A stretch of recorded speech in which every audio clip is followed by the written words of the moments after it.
다들 안녕하세요. 프로토 91회차 토신 정보방 환급 인증합니다. 당첨금은 세후 금액인 거 알고 계시죠?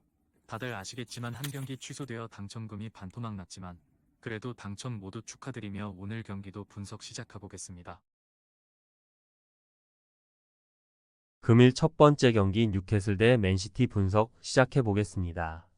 뉴캐슬은 지난 라운드 원정 경기에서 풀럼에 패했다. 개막 이후 무패를 달리며 선두권에 위치해 있었는데 6위로 추락했다. 그리고 만나는 맨시티기에 어느 때보다 중요하다. 연패를 당하면 중위권 추락도 가능하고 반드시 승점을 따내야 한다.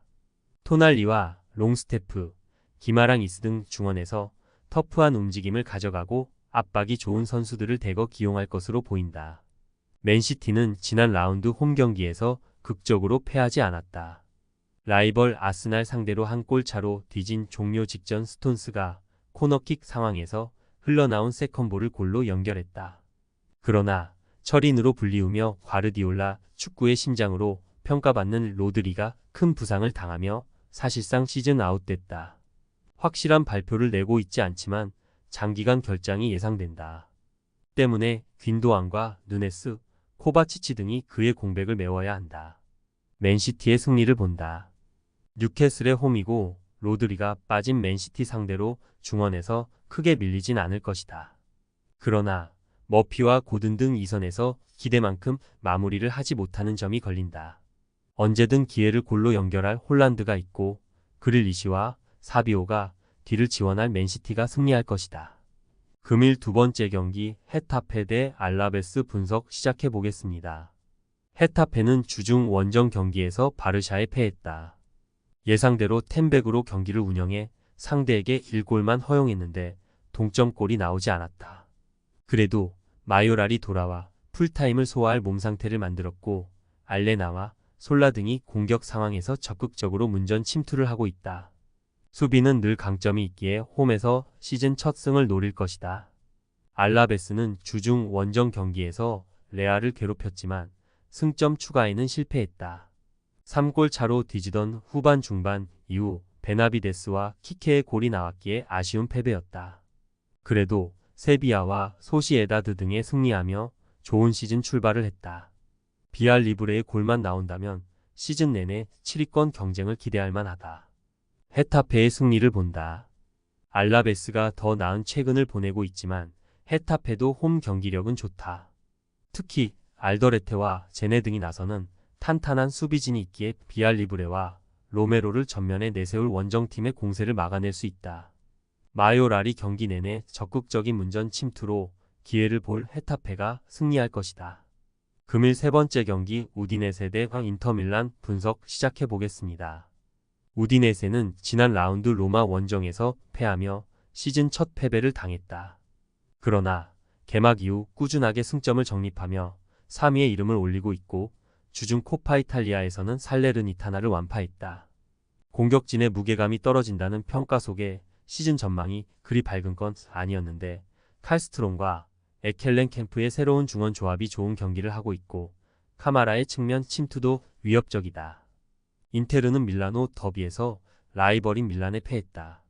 측면 자원인 디마르코의 골이 있었지만 원하는 결과를 얻어내지 못했다. 때문에 이번 원정에서 반드시 승리하며 선두권으로 도약해야 한다. 다음 주 중에 챔스가 있긴 하지만 비교적 약한 팀을 상대하기에 일정 상해 부담도 적다. 라우타로와 티랑의 투톱이 정상 가동될 것이고 바렐라가 중원을 책임질 것이다. 인테르의 승리를 본다. 우디네세가 좋은 출발을 한 건 사실이지만 코모와 파르마 등 승격팀 상대 승리였고 로마 상대로는 완패하며 강팀 상대 어려움을 겪었다. 바렐라와 프라테시가 중원에 나서 상대의 압박을 이겨내며 공격 작업을 이끌 수 있고 라우타로와 티랑이 해결할 인테르가 승리할 것이다. 금일 네 번째 경기 라이프치히 대 아우크스부르크 분석 시작해보겠습니다. 라이프치히는 개막 연승 이후 두 경기에서 무승부에 그쳤다. 우니온과 장파울리를 상대했는데 경기를 주도하고도 텐백으로 나선 상대에 득점하지 못했다. 그래도 두 시즌째 이어지던 레버쿠젠의 리그 무패 기록을 가로막은 팀이고 시즌 4경기에서 단 2실점만 하고 있다. 시마칸이 팀을 떠났지만 오르반과 클로스터만, 라움 등이 수비를 책임지고 있고 시몬스와 오펜다의 화력도 좋다. 아우쿠스는 장파울리전 승리 이후 나선 마인츠전에서 패했다. 에센데와 슬로터백의 골이 나왔지만 원하는 결과를 얻지 못했다. 게다가 팀의 주전 스트라이커인 에센데가 그 경기에서 퇴장을 당하며 이번 원정에 나설 수 없다. TH와 무니에가 선발 공격수로 나서 바르가스와 공격을 이끌어야 한다. 라이프치히의 승리를 본다.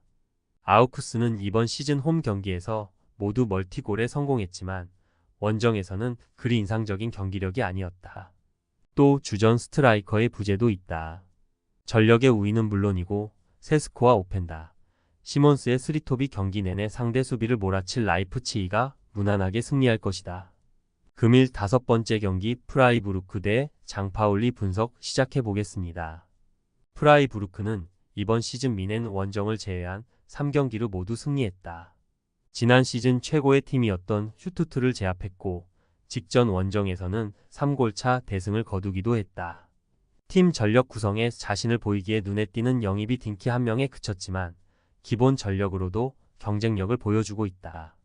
이태리 국대 윙어 출신인 그리포와 일본 출신 도안 리스를 앞세워 이 경기에서도 승리에 도전한다. 장파울리는 이번 시즌 승격팀으로 분데스리가 잔류를 목표로 들어왔다. 그러나 개막 4경기에서 승점 1점에 그치며 최하위권에 머물러 있다.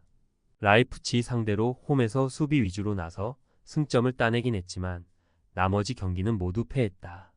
사드와 아폴라얀 등 팀이 기대한 공격진은 골이 없고 어빈의 중원 존재감도 미비하다. 프라이부르크의 승리를 본다. 장파울리는 어빈과 부칼파 등 중앙 미드필더들이 최대한 하프라인 밑에 위치한 수비적인 운영으로 상대의 공세를 저지하려 할 것이다. 그러나 그리포와 헬러, 도안이 경기 내내 공격을 주도할 수 있을 홈팀 상대로 고전이 예상된다. 금일 6번째 경기 볼프스부르크 대 슈투트가르트 분석 시작해보겠습니다. 볼프스는 최근 2경기를 모두 패했다. 지난 시즌 우승팀인 레버쿠젠 상대로 원정에서 3골을 터뜨렸지만 한 골 차를 극복하지 못했고 그로 인해 시즌 초반 하위권에 머물러 있다. 그래도 아무라와 비머 요나스 빈 등이 전방에서 왕성한 움직임으로 기회를 만들고 있고 스반 베리의 중원 지원도 원활하다. 수비진이 조금만 안정을 찾는다면 상위권 팀 상대로도 충분히 승점을 기대할 만하다. 슈투트는 지난 라운드에서 도르트문트를 완파하고 상위권 도약을 위한 발판을 마련했다. 강팀 상대로 고전이 예상됐는데 멀티골을 기록한 운다브를 비롯해 4명의 선수가 5골을 만들었다. 기라시의 이적으로 인해 고전이 예상된 이번 시즌이지만 3경기 연속 3골 이상을 터트리는 화력을 뽐내고 있다. 볼프스의 승리를 본다. 슈투트는 르월링과 피리, 슈틸러 등 2선에서 상대 수비를 무너뜨릴 옵션이 많다. 그러나 밀로가 중원에서 워낙 공격적이기에 상대 역습에는 취약한 면이 있다. 스반베리와 아놀트 등 공수 밸런스가 좋은 볼란치 조합을 앞세워 상대에게 흐름을 내주지 않을 것이고 바쿠와 요나스 빈이 문전 침투로 해결할 볼프스가 승리할 것이다. 토신 최종 조합은 영상 아래 고정 댓글로 말 걸어주시면 토신 정보방에서 무료로 공유해드립니다.